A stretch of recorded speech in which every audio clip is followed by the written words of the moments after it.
from the squib kick right close to the half, and then Liram kicking the field goal to those 2 quick touchdowns coming out of the halftime. It was huge. The kick with Liram, I didn't know, for sure maybe go Hail Mary, try to throw in the end zone. A little gun shy on long field goals, going back to the SAS 2 years ago, right? So just felt like Liram, had plenty of leg to make it, trusted him, and great momentum going into halftime, right? So, we had the first 2 and out on offense.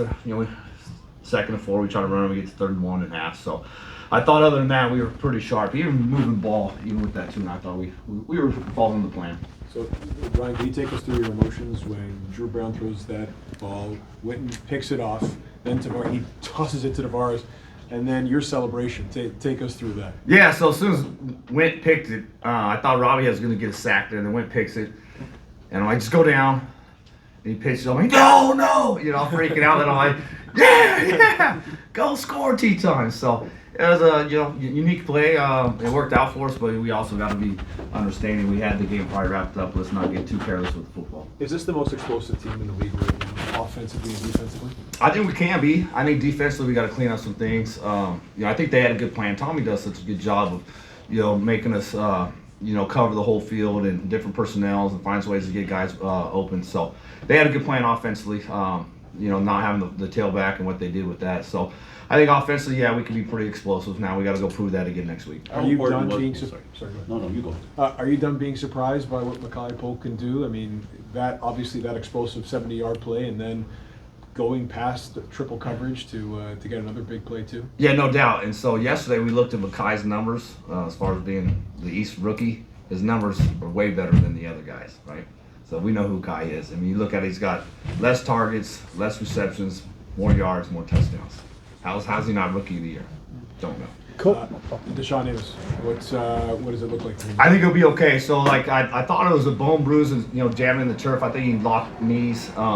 So it sounds encouraging that he'll be available for us this week. So we also got to take care of the body. So we'll come in tomorrow, hit treatment, go through the game, fix up some things, and the next day they're off, and then the next day we'll just do a walkthrough, take care of our bodies. Now we got to mentally be sharp on those things. So it's a mental day on day 1, and then day 2 and day 3 we'll wrap it up physically. How important is it to have the experience of a lot of the poor finishes that your teams had in preparation for a finish like this one?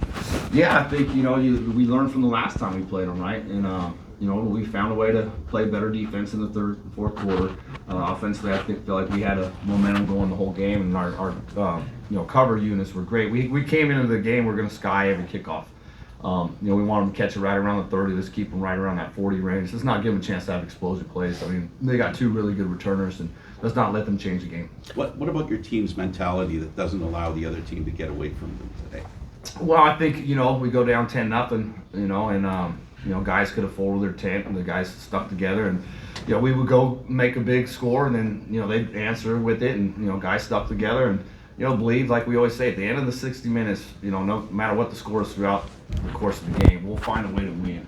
And the fortunate part is in CFL football, the last 3 minutes, you probably get 2 possessions to really change the game. So, I felt like the fight was there, the attention to detail was there, and those guys stuck together, tight-knit locker room.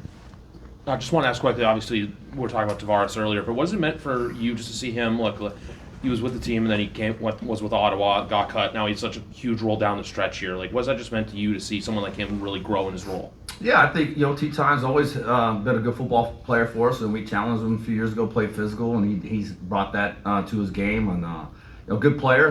We went with some youth early on, and when that didn't work out, we said we got to get T-Time back. So he's made a difference since he's been here, and he's been great in the locker room. Sometimes you bring a guy back, they're not always, they're a little disgruntled, right? He came back in, ready to join the locker room and be a part of it.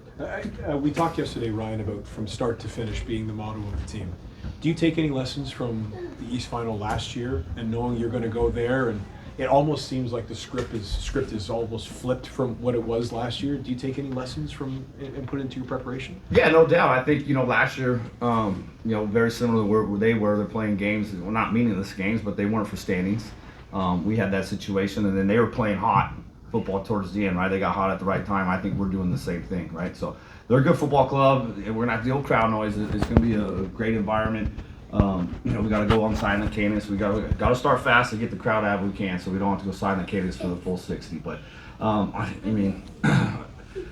I don't care who we're playing. You want to get to the East Final, give yourself a shot. Now, obviously, it being Montreal is a little bit added motivation from the guys that were here last year, right? So, we just got to win this football game to get one of our goals done. Ryan, thoughts on Chad Kelly's performance today and the depth on this team? It seems like next man up mentality. Yeah, that's always our motto. Next man up. We feel like we got good depth. I mean, if you got to pull from the practice roster, you got to pull from the one-game injury list, bring some guys on. I mean, look at, Herzlow. We feel like he's a good player. We couldn't get him on the field because DeMonte's, Coxey's such a good player. So he's a different skill set than Cox. But we feel like we got a good receiver group. I mean, even Tommy Neal, we couldn't even get him dressed this week. He's a good player too. So a lot of good depth there. I'm just proud of those guys. Next man up. Everybody's kind of does their job, and that's what we said going in this game. Just do your job. It's going to take all 12. Your quarterback had a bit of a tough go there with the concussion, and he recovered really well. Speak to that and his ability to be a little more mentally strong than maybe some people would have thought last year in the East Final. Yeah, I think, the East Final, I didn't think he wasn't not mentally strong. I thought he pressed a little bit, but then we went down, then he fought his, way back, and, just didn't work out for us. We were, trying to get back in the game. We just couldn't. But he didn't have a concussion. That was from the spotter booth upstairs, right? They felt like he took a hit to the head. Just look at him. He was fine. So we knew Nick could go in there and manage the game as well. But yeah, I thought Chad had a great game, 18 to 20. I don't know if I've ever had a game where we completed 90% of our passes. So you look at Chad's last 3 games, pretty impressive.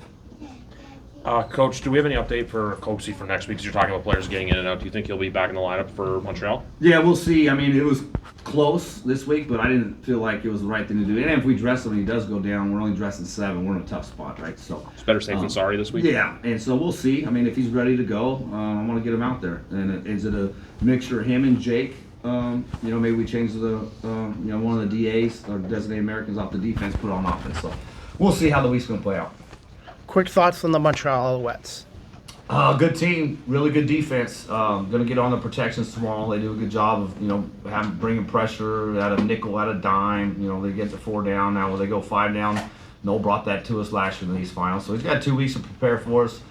Very good defense core. I know he's going to throw a lot of wrinkles at us. So we just got to make sure we're ready to go with our rules and adjust some things and, put our players in the advantageous opportunity to be successful. Your team's done well against them head-to-head this year. How does that help? Well, I mean, we were undefeated against them the year before until the East Final, right? So I don't put too much into it. I feel good playing anybody we play, right? It's going to be a big challenge. We got to go in their backyard and play our best football to get it done. They're a good football club. Obviously, Grey Cup champions last year. They build off of that into this season, wrap up the East. So we got our hands full. Thanks, Coach. Appreciate All right, it. guys. Thanks, Ryan.